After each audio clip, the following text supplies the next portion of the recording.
Hey, just before we do get going, I'd like to inform you that there's been a lot of confusion about who is actually running Tasmania at the moment. I'd like to make it clear that I am the new Premier of Tasmania! Yes! People's choice. People's choice.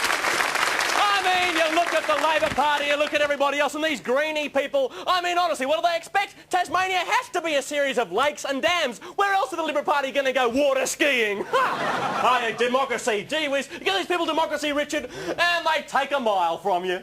This week's quite a special week for me. I'm actually going to do my special song this week. I've been waiting 14 weeks to do this, and I came to write the song because I was in Brunswick Street the other day, and I was in a supermarket, and no one was recognising me.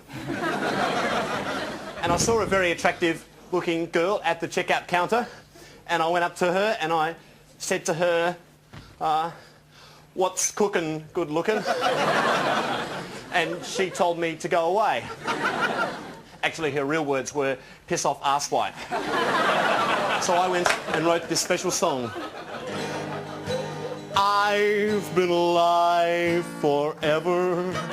Rich, stop it, mate. Mate, it's a boring song, mate. It's a really boring song. Sorry, I'm going to have to do this. What are you doing?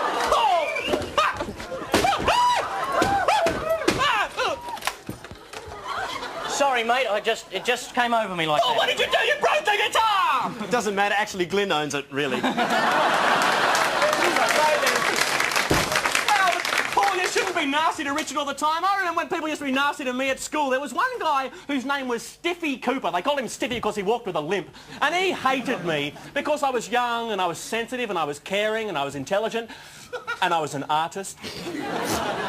And he used to incite his big brothers, whose names were Scrumpy and Bunty, to pick me up and drag me up and beat me senseless every single day. Now, these guys were not very nice people. They're the sort of boys who'd walk up to first formers in the playground, slit their guts open, drag out their intestines and play elastics with them for hours. These boys were very ugly, and they'd drag me round the back of the rat shed, and they'd stretch my lower lip over a brick and whack it for 3 days on there. It was very unfair, and every afternoon, Richard and Paul would come running around and try to save me.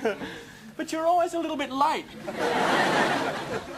Anyway, one day I decided I was going to change my life. I started pumping iron, and I started lifting weights. I started punching the old bag. But Mum didn't like that, so I stopped. I went down to the beach and I kicked sand into my own face just to annoy myself until I became the huge, towering mass of gut-pulping muscle you see standing before you today!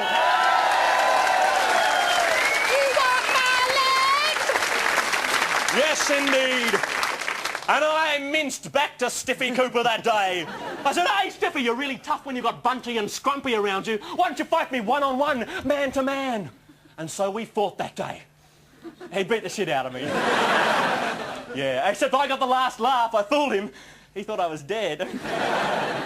But, I mean, you think people like Stiffy Cooper and his big brothers, Scrumpy and Bunty, all grew up to be the kind of men who stand on street corners and watch women walk past who are minding their own business, and these men say things like, hey, excuse me, would you like to...